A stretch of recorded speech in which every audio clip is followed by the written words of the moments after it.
আলহামদুলিল্লাহ আলহামদুলিল্লাহ নাহমাদুহু ওয়া নাস্তাঈনুহু ওয়া নাস্তাগফিরুহু ওয়া নু'মিনু বিহি ওয়া নাতাওয়াক্কালু আলাইহি ওয়া নাউযু বিল্লাহি মিন শুরুরি আনফুসিনা ওয়া মিন সাইয়্যাতি আমালিনা ওয়া মান ইয়াহদিহিল্লাহু ফালা মুদিল্লা লাহু ওয়া মা ইউদ্লিলহু ফালা হাদিয়া লাহু ওয়া নাশহাদু আন লা ইলাহা ইল্লাল্লাহু ওয়াহদাহু লা শারীকা লাহু ونشهد أن سيدنا وسندنا وحبيب طبيب قلوبنا ومولانا محمدا عبده ورسوله صلى الله تعالى على آله وأصحابه وبارك وسلم تسليما كثيرا كثيرا أما بعد فأعوذ بالله من الشيطان الرجيم بسم الله الرحمن الرحيم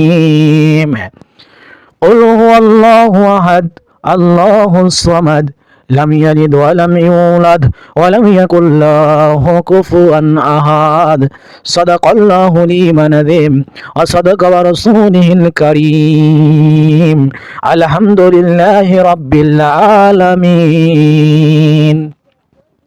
আসসালামু আলাইকুম ওয়া রাহমাতুল্লাহি ওয়া বারাকাতুহু। সম্মানিত দর্শক শ্রোতা দিনী ভাই ও বোনেরা, আশা করি মহান আল্লাহ তাআলা আমাদের সবাইকে অনেক অনেক ভালো রেখেছেন, সুস্থ রেখেছেন। আলহামদুলিল্লাহ, সমস্ত প্রশংসা ফজল ও করম সেই মহান আল্লাহ তাআলার জন্য, যেই মহান আল্লাহ তাআলা আমাদেরকে হায়াতের জীবন দান করেছেন, শারীরিক মানসিকভাবে সুস্থ রেখেছেন, সৃষ্টি শ্রেষ্ঠ জীব আশরাফুল মাখলুকাত হিসেবে, মানুষ জাতি হিসেবে দুনিয়াতে পাঠিয়েছেন, শ্রেষ্ঠ নবীর শ্রেষ্ঠ উম্মত হওয়ার তৌফিক দিয়েছেন। শুধু তাই নয়, যেই মহান আল্লাহ তাআলা আমাকে আপনাকে অত্যন্ত দয়া করে, মেহেরবানি করে, ভালোবেসে, এহসান করে, অনুগ্রহ করে পবিত্র মাহে রমজানের মতো একটা বিশাল নিয়ামত এবং দৌলত দান করেছেন। এই জন্য সেই মহান আল্লাহ তাআলার দরবারে শুকরিয়া আদায় করছি, আলহামদুলিল্লাহ। লাখ কোটি দরুদ সেই রাসূলের উপর, যাকে সৃষ্টি করে মহান আল্লাহ তাআলা আসমান জমিনের এবং সৃষ্টিকুলের সম্মান, ইজ্জত, মর্যাদা, মর্তবা বহুগুণে বাড়িয়ে দিয়েছেন। যিনি ছিলেন সাইয়্যিদুল মুরসালিন, খাতামান নাবিয়িন, রাহমাতাল লিল আলামিন, যার আলোয় আলোকিত হয়েছে সারা বিশ্ব, সেই রাসূলের উপর দরুদ সাল্লাল্লাহু আলাইহি ওয়াসাল্লাম। সম্মানিত দর্শক শ্রোতা দিনী ভাই ও বোনেরা, আজকে আমরা কোরআন এবং হাদিসের আলোকে সুদের যে ভয়াবহতা, সুদের যে গুনাহ, এই ব্যাপারে সংক্ষিপ্ত আকারে জানার চেষ্টা করব ইনশাআল্লাহ। প্রথমত, সুদ বিষয়টা ইসলামিক দৃষ্টিকোণ থেকে হারাম, যদিও বর্তমান সমাজের প্রেক্ষাপটে পরিবার থেকে শুরু করে সমাজ, রাষ্ট্র, মানে প্রবৃত্তি সেক্টরে যদি আনুমানিক হিসাব করা হয়, দেখা যাবে যে 95%-এর বেশি লোক এই সুদের সাথে জড়িত। হয় সুদ গ্রহণ করে, অথবা সুদ দেয়, অথবা সুদ লেখালেখি, অথবা সুদের সাক্ষী, তো ইত্যাদি ইত্যাদি ক্ষেত্রে যদি হিসাব করা হয়, তো দেখা যাবে যে অধিকাংশ মানুষ এই গুনাহের কাজের সাথে, এই পাপের কাজের সাথে, এই হারাম কাজের সাথে লিপ্ত আছে। তো আল্লাহ তাআলা সূরা আল বাকারার 275 নম্বর আয়াত থেকে এইভাবে সুদের যে ভয়াবহ, সুদের যে গুনাহ, এই বিষয় সম্পর্কে আল্লাহ তাআলা স্পষ্টভাবে ইরশাদ করেছেন। আল্লাহ তাআলা শুধু সূরা আল বাকারাই নয়, বরং আল্লাহ তাআলা কোরআন মাজিদের বিভিন্ন সূরার মধ্যে সুদের যে গুনাহ, সুদের যে মারাত্মক ভয়াবহতা, এই সম্পর্কে তুলে ধরেছেন। আল্লাহ তাআলা সূরা আল বাকারার 275 নম্বর আয়াত থেকে সুদের ভয়াবহতা সম্পর্কে ইরশাদ করেছেন। আল্লাহ তাআলা ইরশাদ করেন যে তোমরা এইভাবে যারা দুনিয়াতে সুদ খায়, তারা কিয়ামতের দিনে এমনভাবে দণ্ডায়মান হবে, এমনভাবে উঠবে যে শয়তান তাদেরকে আসর করেছে, এবং তারা পাগলের মতো এইভাবে কিয়ামতের ময়দানে উঠবে। এই জন্য আল্লাহ তাআলা কোরআন মাজিদে স্পষ্টভাবে জানিয়ে দিয়েছেন যেন এই উম্মতি মুহাম্মাদি এই গুনার কাজ থেকে, খারাপ কাজ থেকে, জঘন্য কাজ থেকে নিজেদেরকে হেফাজত করতে পারে, নিজেদেরকে বিরত রাখতে পারে। আল্লাহ তাআলা কোরআন মাজিদে স্পষ্টভাবে জানিয়ে দিয়েছেন সূরা আল বাকারার মধ্যে যে যারা সুদ গ্রহণ করে, সুদ খায়, তারা কিয়ামতের দিন এমনভাবে উঠবে যে তারা পাগল হয়ে উঠবে, যে শয়তান তাদেরকে আসর করেছে। আল্লাহ তাআলা পরের আয়াতে ইরশাদ করেন যে আল্লাহ তাআলা ব্যবসা করেছেন হালাল এবং সুদকে করেছে হারাম, আর তারা এইভাবে কিয়ামতের ময়দানে পাগলের মতো উঠবে, কারণ তারা দুনিয়াতে এইভাবে বিবেচনা করত, এইভাবে মনে করত যে সুদ তো ব্যবসার মতোই হালাল, অথচ আল্লাহ তাআলা সুদকে করেছেন হারাম আর ব্যবসাকে করেছেন হালাল। ব্যবসা এই জন্যই হালাল যে ব্যবসার মধ্যে কিন্তু লাভ লোকসানের একটা হিসাব থাকে। ব্যবসা করলেই যে লাভবান হবে এমন কোনো কথা নেই। ব্যবসার সময় অনেক সময় দেখা যায় মানুষ বিভিন্নভাবে ক্ষতির সম্মুখীন হয়, লোকসানের সম্মুখীন হয়। কিন্তু সুদ এমন একটা বিষয় যেখানে সুদ যেই গ্রহণ করে, সুদ যে দেয়, অর্থাৎ যে সুদে টাকা লাগায় বা সুদের যে এইভাবে পরিচালনা করে, তার কিন্তু কোনো লোকসান নেই। এখানে শুধুমাত্র তার লাভের বিষয়টা এখানে গ্রহণযোগ্য হয়, বিবেচিত হয়। কিন্তু ব্যবসাটা কিন্তু এরকম নয়, ব্যবসায় মানুষের লাভ হয়, লোকসান হয়। তো যাই হোক, মহান আল্লাহ তাআলা সুদকে হারাম করেছেন এবং ব্যবসাকে করেছেন হালাল। আর আল্লাহ তাআলা তার পরের আয়াতে ইরশাদ করেন যে নিঃসন্দেহে মহান আল্লাহ তাআলা এইভাবে সুদকে নিশ্চিহ্ন করে দেন, ধ্বংস করে দেন এবং আল্লাহ তাআলা দান সদকাকে বর্ধিত করেন, বৃদ্ধি করেন। এই জন্য যাদের এইভাবে আমাদের যাদের মধ্যে এরকম আকীদা আছে, এই ধরনের বিশ্বাস আছে, বা আমরা বাহ্যিক দৃষ্টিতে যে এইভাবে দেখি যে সুদের টাকা দিয়ে মানুষ ভালো চলে, গাড়ি কেনে, বাড়ি করে, ইত্যাদি ইত্যাদি, কিন্তু আল্লাহ তাআলা স্পষ্টভাবে যেখানে জানিয়ে দিয়েছেন যে আল্লাহ তাআলা সুদের যে অর্জিত মুনাফা, যে অর্থ, যে লভ্য অংশ, আল্লাহ তাআলা বলে শুধু এইটাকেই ধ্বংস করবেন না, দেখা যাবে তার পুরো জীবনে যত আয় ছিল, রোজগার ছিল, তার যত সম্পত্তি ছিল, অর্থ ছিল, আল্লাহ তাআলা সব কিছু নিশ্চিহ্ন করে দিবেন, ধ্বংস করে দিবেন। এই জন্য আমাদের যেন এই ধরনের ভ্রান্ত ধারণা, গোমরাহি ধারণার মধ্যে নিমজ্জিত না হই, শয়তানের ধোঁকায়, শয়তানের অসচাই যেন পা না দিই, যে সুদ তো লাভ, যে সুদের মাধ্যমে তো মানুষ বড় লোক হয়, সুদের মাধ্যমে মানুষ এভাবে বাড়ি করে, গাড়ি করে, ইত্যাদি ইত্যাদি, কিন্তু যেখানে আল্লাহ তাআলা স্পষ্টভাবে জানিয়ে দিয়েছেন যে নিঃসন্দেহে মহান আল্লাহ তাআলা সুদকে নিশ্চিহ্ন করে দেন, ধ্বংস করে দেন, বিলুপ্ত করে দেন, এর মধ্যে কোনো এইভাবে বরকত নেই।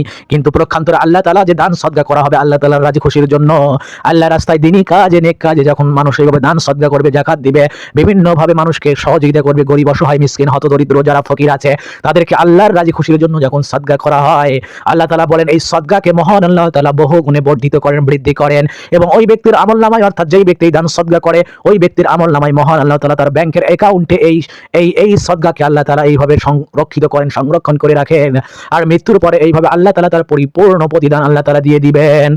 এই জন্য আল্লাহ তাআলা তার পরের আয়াতে ইরশাদ করেছেন, অতএব এই আয়াত যখন নাজিল হয়ে গেল, এই বিষয়টা যখন মানুষের মধ্যে জানিয়ে দেওয়া হলো যে তোমরা সুদ খেও না, সুদ হারাম, এবং সুদকে মহান আল্লাহ তাআলা ধ্বংস করে দিবেন, এরপরে আল্লাহ তাআলা বলে দিলেন যে তোমরা এইভাবে যখন আয়াত নাজিল হয়ে গেল, তোমরা এই সুদের মুনাফা, সুদের লভ্য অংশকে তোমরা পরিত্যাগ করে ছেড়ে দাও এবং তওবা করো। তবে তোমরা যদি তওবা করো খালেস দিলে, নেক নিয়তে, সহি নিয়তে, তবে আল্লাহ তাআলা তোমাদের এইভাবে তওবাকে কবুল করবেন।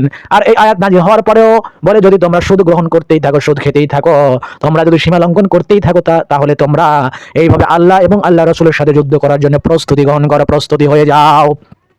ইসলামের বিধিবিধান, ইসলামের মূল স্তম্ভ এইভাবে 5টি খুঁটির উপরে দাঁড়িয়ে আছে। বলা হয় কালিমা, নামাজ, রোজা, হজ, যাকাত, তারপরে অনেক নেক কাজ আছে, আল্লাহর রাস্তায় জিহাদ করা, দান সদকা করা, তাবলীগ করা, এইভাবে কোরআন তেলাওয়াত করা, সব প্রত্যেকটা নেক কাজের ব্যাপারে কিন্তু আল্লাহ তাআলা কখনো এই ধরনের ধমকি দেন নাই যে তুমি যদি নামাজ না পড়ো, রোজা না রাখো, দান সদকা না করো, যাকাত না দাও, হজ না করো, তবে তুমি আল্লাহ এবং আল্লাহর রাসূলের সাথে যুদ্ধের জন্য প্রস্তুতি গ্রহণ করো। এমনকি জেনার ব্যাপারে এই কথা বলা হয়নি, কিন্তু যারা সুদ গ্রহণ করে, সুদ খায়, সুদের সাথে জড়িত, আল্লাহ তাআলা তাদেরকে ধমক দিয়েছেন, স্পষ্টভাবে জানিয়ে দিয়েছেন যে তোমরা যদি এই আয়াত অবতীর্ণ হওয়ার পরেও, এই বাণী আসার পরেও যদি তোমরা সুদকে এইভাবে খেতেই থাকো, তবে তোমরা আল্লাহ রাসূলের সাথে যুদ্ধের জন্য প্রস্তুতি গ্রহণ করো। এই জন্য অনেক বড় ধমকি এখানে দেওয়া হয়েছে। এই জন্য যে আমরা যারা এই ধরনের কর্মকাণ্ডের সাথে জড়িত আছি, মেহেরবানি করে এখনো সময় আছে, এই কাজ থেকে আমাদেরকে ফিরে আসতে হবে। কারণ আমরা আমাদের পার্থিব জীবনে, আমাদের হায়াতের জীবনে যতই নেক আমল করি, যতই নামাজ পড়ি, রোজা রাখি, হজ করি, দান করি, সদকা করি, যাকাত দিই, হজ করি, যদি আল্লাহ তাআলা এই গুনাহকে এইভাবে যদি বড় করে ধরেন, আল্লাহ তাআলা যদি বলেন যে তোমাকে বলা হয়েছিল এই কাজ করা যাবে না, তোমার কাছে এই আয়াত আসার পরেও তুমি কেন এই কাজ করেছো, তোমাকে আমি পাগল বানাইনি, তোমাকে আমি আকল দিয়েছিলাম, জ্ঞান দিয়েছিলাম, বুদ্ধি দিয়েছিলাম, বিবেক দিয়েছিলাম, তোমার কাছে আয়াত আসার পরেও কেন তুমি এই কাজ থেকে বিরত থাকোনি। এই জন্যই বলা হয় একটা দিয়াশলাইয়ের একটা মেজের কাঠি যেমন একটা ঘরকে পুড়িয়ে ছারখার করতে পারে, এইভাবে একটা বদ আমল কিন্তু প্রত্যেকটা নেক আমলকে এইভাবে বরবাদ করে দিতে পারে। বলে এক বালতি দুধের মধ্যে যদি সামান্য একটু চড়াও পড়ে যায়, বলে ওই বালতির দুধটা কিন্তু নষ্ট হয়ে যেতে পারে। তেমনই ভাবে যদি মানুষের জীবনের, হায়াতের জীবনে নেক আমলের মধ্যে যদি এই ধরনের সীমা লঙ্ঘনমূলক কিছু কর্মকাণ্ড থাকে, আমল থাকে, আর আল্লাহ তাআলা যদি এইটাকে ধরে বসেন, তবে আমাদের প্রত্যেকটা আমল কিন্তু এইভাবে বিফলে চলে যাবে, বরবাদ হয়ে যাবে। এই জন্য সবাইকে অনুরোধ করবো, মেহেরবানি করে যারা এই ধরনের কর্মকাণ্ডের সাথে আমরা জড়িত, মেহেরবানি করে আল্লাহর রাস্তায় এইভাবে আমরা মৃত্যুকে ভয় করে, কিয়ামতের ওই কঠিন দিনকে ভয় করে, জাহান্নামের আগুনকে ভয় করে, বলে জাহান্নামের ওই শাস্তিকে ভয় করে আমরা এই কাজ থেকে ফিরে আসার জন্য এইভাবে পরিপূর্ণভাবে চেষ্টা করি। আর এই সুদের ভয়াবহতা সম্পর্কে আল্লাহ রাসূল কোরআন হাদিসের মধ্যে স্পষ্টভাবে জানিয়ে দিয়েছেন, সাহাবাদেরকে জানিয়ে দিয়েছেন। সুদের ভয়াবহ গুনাহ সম্পর্কে আল্লাহ রাসূল জানিয়ে দিয়েছেন যেন এই উম্মতি মুহাম্মাদি যেন এই খপ্পরে, এই ধোঁকার মধ্যে পা না দেয় এবং নিজেদেরকে জাহান্নামের আগুন থেকে, এবং আল্লাহ তাআলা যে এই ধরনের ধমক দিলেন, এই ধমক থেকে নিজেদেরকে সংযোজন এইভাবে বিরত রাখতে পারে। আল্লাহ রাসূল এই জন্য উম্মতি মুহাম্মাদিকে এর যে ভয়াবহ গুনাহ সম্পর্কে জানিয়ে দিয়েছেন। আল্লাহ রাসূল সুদের সাথে জড়িত 4 শ্রেণীর, অর্থাৎ 4 প্রকার লোকের সম্পর্কে বদদোয়া করেছেন, তাদের ধ্বংসের ব্যাপারে। আল্লাহ রাসূল বলেন যারা সুদ গ্রহণ করে, সুদ দেয়, এবং যারা সুদ লেখালেখি করে, এবং যারা এই সুদের ব্যাপারে সাক্ষী থাকে, আল্লাহ তাআলা এই 4 শ্রেণীর লোকের ব্যাপারে ধ্বংসের জন্য দোয়া করেছেন, দোয়া করেছেন। আর আল্লাহ রাসূল যেই দোয়া করে, সেই দোয়া 100% কিন্তু কবুল হয়ে যায়। এই জন্য যারা আমরা রাসূলের আশিক উম্মত হিসেবে নিজেদেরকে দাবি করি, আমরা যাদেরকে এইভাবে আল্লাহ রাসূলের উম্মত হিসেবে দাবিদার করি, তাদের এই বিষয়গুলো অবশ্যই অবশ্যই খেয়াল করে আমল করে চলতে হবে। অন্যথায় শুধু এই দাবি মুখ পর্যন্ত সীমাবদ্ধ থাকবে, এটা কিন্তু অন্তরে প্রতিস্থাপন হবে না, পরিলক্ষিত হবে না, বাস্তবায়ন ঘটবে না। এই জন্য আল্লাহ রাসূল যেই দোয়াটা করেছেন অবশ্যই অবশ্যই সেই দোয়া কবুল হবে। এই জন্য আমরা যেন শয়তানের ধোঁকায় পা না দিই, আমরা যেন এইভাবে সুদ গ্রহণ না করি, সুদ যেন নাও দিই এবং সুদের সাথে যেন জড়িত না থাকি, সুদ লেখালেখি না করি, সুদের ব্যাপারে সাক্ষীও যেন না থাকে। কিন্তু অত্যন্ত দুঃখের সঙ্গে আফসোসের সঙ্গে বলতে হয়, যা গ্রামীণ অঞ্চলে আমরা এটা পরিলক্ষিত হতে দেখি, যা আমরা এইভাবে অহরহ ঘটতে দেখি, সেইটা হলো যে অনেকেই এইভাবে সত্য খায়, সত্য গ্রহণ করে, সত্য দেয়, এবং অনেকেই আছে যারা এইভাবে সুদের ব্যাপারে কিন্তু জিম্বাদারি থাকে, অথবা সুদের টাকা উত্তোলনের জন্য এইভাবে অনেক সাফাই গায়, অনেক সাপোর্ট দেয়, এবং এইটাকে তারা মনে করে যে তারা উপকার করছে, বরং এটা উপকার নয়, বরং দিনের ক্ষেত্রে সে ওই ব্যক্তিরও ক্ষতি করলো এবং নিজেও ক্ষতিগ্রস্ত হলো। এই জন্য এই ব্যাপারগুলো থেকে আমাদের অবশ্যই অবশ্যই বিরত থাকতে হবে। এবং আল্লাহ রাসূল হাদিসের মধ্যে স্পষ্টভাবে জানিয়ে দিয়েছেন যে সুদের 70টির উপরে মারাত্মক গুনাহ রয়েছে, এবং তার মধ্যে সর্বনিম্ন এবং ছোট গুনাহ হলো নিজের মায়ের সাথে জেনা করার সমতুল্য গুনাহ। এইটাকে ছোট গুনাহ বলা হয়েছে কেননা আল্লাহ তাআলা যেখানে নিজেই স্পষ্টভাবে কোরআনে জানিয়ে দিয়েছেন যারা সুদ গ্রহণ করবে, সুদ খাবে, বলে আল্লাহ তাআলা এবং আল্লাহ রাসূলের সাথে যুদ্ধের জন্য এইভাবে যেন প্রস্তুতি গ্রহণ করে। এইরকম ধমক আর অন্য কোনো আমলের ব্যাপারে, অন্য কোনো গুনাহের ব্যাপারে দেওয়া হয় নাই, অন্য কোনো সীমা লঙ্ঘনের ব্যাপারে, কোনো এইভাবে আল্লাহ তাআলা নাফরমানির ব্যাপারে দেওয়া হয় নাই। এই জন্য বলে এত গর্হিত কাজ, এত নিন্দনীয় একটা কাজ, পাপের কাজ, বলে আমরা অহরহ এইটাকে করি, এবং এইটা যে একটা পাপের কাজ, বলে এইটাকেও আজকে আমরা ভুলে গেছি বা মনেই করি না যে এই কাজ দ্বারা আমাদের পাপ হইতেছে, গুনাহ হইতেছে। আল্লাহ রাসূল হাদিসের মধ্যে আবার স্পষ্টভাবে জানিয়ে দিয়েছেন যে কোনো মুমিন বান্দা আল্লাহ তাআলার গোলাম মুসলমান অবস্থায় যদি সুদের 1 দিরহামও যদি উপার্জন করে, বলে সে যেন 36 বার এইভাবে জেনার কাজে লিপ্ত হলো, অর্থাৎ 36 বার জেনা ব্যভিচার করলে যেই গুনাহ না হবে, মুসলমান অবস্থায়, মুমিন অবস্থায় যদি সুদের 1 দিরহাম ভক্ষণ করা হয়, উপার্জন করা হয়, তবে তার চেয়ে মারাত্মক গুনাহের সে সম্মুখীন হয়ে গেল। এই জন্য যদি এই হাদিস এবং কোরআনের আলোকে যদি বিশ্লেষণ করা হয়, অধিকাংশ মানুষ এই গুনাহের মধ্যে আমরা আজ লিপ্ত হয়ে আছি, এবং এইটা যে গুনাহ এটা মনেই করা হয় না। এই জন্য আমাদের প্রত্যেকের উচিত এই ধরনের গুনাহের কাছ থেকে, সীমালঙ্ঘনের কাছ থেকে, এই ধরনের পাপ কাজ থেকে নিজেদেরকে বিরত রাখতে হবে। মনে রাখা প্রয়োজন যে পার্থিব জীবনটা খুবই ক্ষণস্থায়ী এবং আখিরাতের জীবনটা চিরস্থায়ী। দুনিয়ার শুরু আছে, শেষ আছে, এবং খুব দ্রুত এটা শেষ হয়ে যাবে, কিন্তু আখিরাতের শুরু আছে, শেষ নেই। কিন্তু আমাদের মৃত্যুর পরে এক অনন্ত জিন্দেগি আমাদের সামনে অপেক্ষা করছে, অনেকগুলো ঘাটি আমাদেরকে অতিক্রম করতে হবে। কবর আমাদের সামনে, হাসর আমাদের সামনে, মিজান আমাদের সামনে, পুলসিরাত আমাদের সামনে, তারপরে হয় জান্নাত অথবা জাহান্নাম আমাদের সামনে রয়ে যাবে।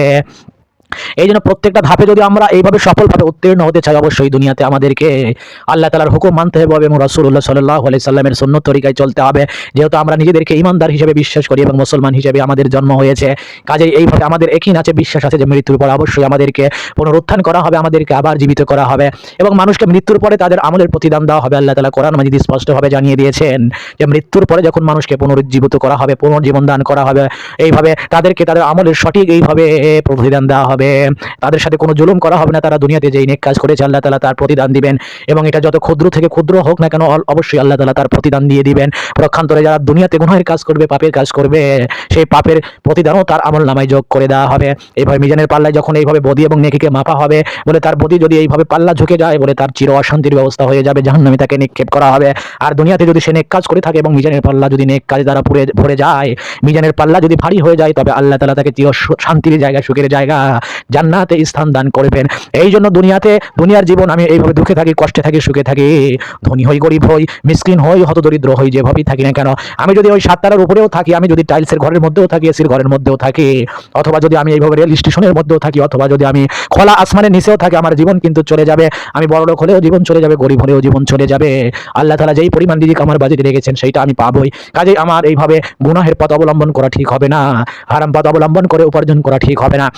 এমনকি এই কথাটাও আমাদের মনে রাখতে হবে, বিবেচনা করতে হবে, আজ আমরা দুনিয়ার জীবনকে প্রাধান্য দিয়েছি, যেই পরিবারের জন্য, যেই সন্তানের জন্য, যেই পিতামাতার জন্য, অথবা যেই স্ত্রীর জন্য, অথবা যেই মেয়ের জন্য আমরা এইভাবে সুদের প্রচলন করতেছি, অথবা সুদ খাচ্ছি বা দিচ্ছি, বলে আমাদের কিন্তু এই সন্তান, এই পিতামাতা, এইভাবে কি আমার কন্যা, আমার ছেলে কিন্তু কিয়ামতের দিনে এই সুদের যে অংশ, সুদের পাপের যে অংশ, এটা কিন্তু তারা গ্রহণ করবে না।